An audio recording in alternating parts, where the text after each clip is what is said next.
Hi, welcome to Rate My Gadget, and I'll be reviewing the Harmony 900, which is a universal remote produced by Logitech. So let's see what it's all about.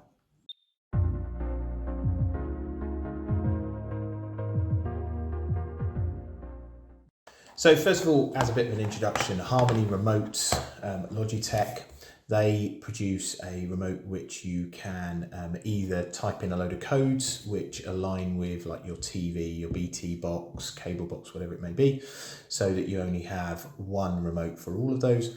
Or in this case, you plug them into a USB. Oh, get my finger out of the way, up there.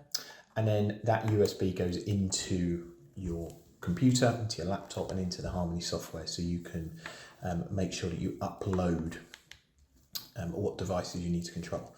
So first, I've had this for over 9 months now, so I'll give you the pluses and minuses. Physically, so this is the 900, the 800 and 750, very similar. They're all no longer manufactured. However, they are a really good, relatively cheap option if you can find one on eBay for secondhand. The remote itself has got a bit of a sheen to it. The screen is very pixelated. It's almost like an old school Game Boy, colour Game Boy, if you're my age and you remember those. So in no way is it a HD screen or anything like that. The screen itself isn't actually touch base. It's one of these kind of, touch the sides. It doesn't move up and down like you would on a phone. Button configuration is pretty good. So you've got at the bottom here all the kind of 1 to 9. Then you've got your kind of normal play, pause, stop, record. You've got your channel volumes. And then up here, you've got a series of buttons which you can use or do different things with.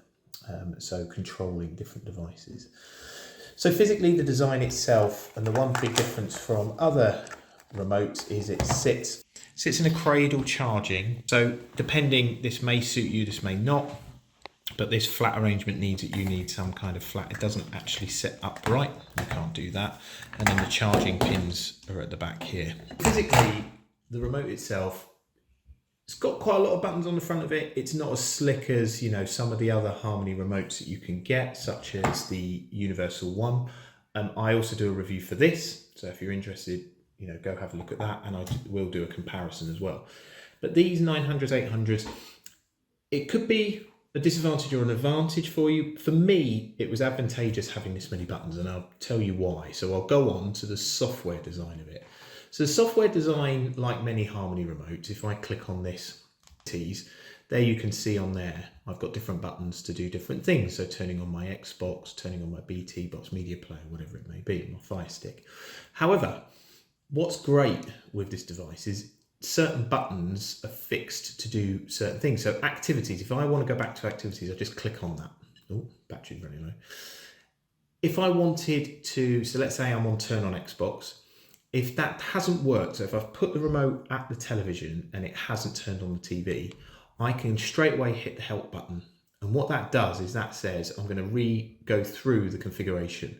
So if I say, did that all work? If I go, no, it hasn't worked. Let's say, I can't do it. No. Is your TV on? Let's just do no. It will then try and send you that signal. Now is the TV on? Yes.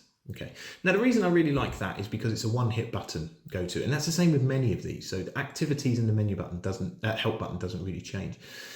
Also, it means that you've got more buttons that you can, configure on the piece of software. And the good thing as well, and this I'll come on to the software side of things, this Harmony remote, like all other remotes, you can, upload, as long as it's an infrared signal, you can upload all of the database. So it's not limited because it's an old device. You're not limited by the fact that it's an old model that's discontinued, but you can configure all of the buttons. And the other thing I quite like, especially if you're watching BT, Sky, whatever, sometimes there are going to be times when you want to use these buttons rather than a touch screen. Right, limitations. So the biggest limitation on the software is the fact that it's not a proper touch screen. It's got buttons around the side to move it. So it doesn't have a kind of nice slick feel to it. So what that means is if you're used to, so let's say you've got 4 or 5 different options, you're going to have to rotate through those on the screen. rather than, you know, just flicking up and down. And as soon as you get used to it very quickly. But if I go to current activity, if I wanted to see all the buttons down here, as soon as I do that, it pushes that button. So actually you need to go left and right. Okay, so that's a bit of a limitation. The other thing which is frustrating, which could come under physical, could come under software, is the connection. So you can see the connection piece there. It isn't the standard USB-C, it is actually quite an old style connector. You can still purchase them. I'll put a link up if you're interested, but that does limit as well. It still is a USB, it still plugs into the same Harmony software, still works in that way. I think if I was to kind of put, is this worth it? I really like this remote control. Personal preference, I don't mind the design. It's not as slick looking as some of the other remote controls. I've never had a problem with the charging base being flat, although I can imagine for some that could be an issue.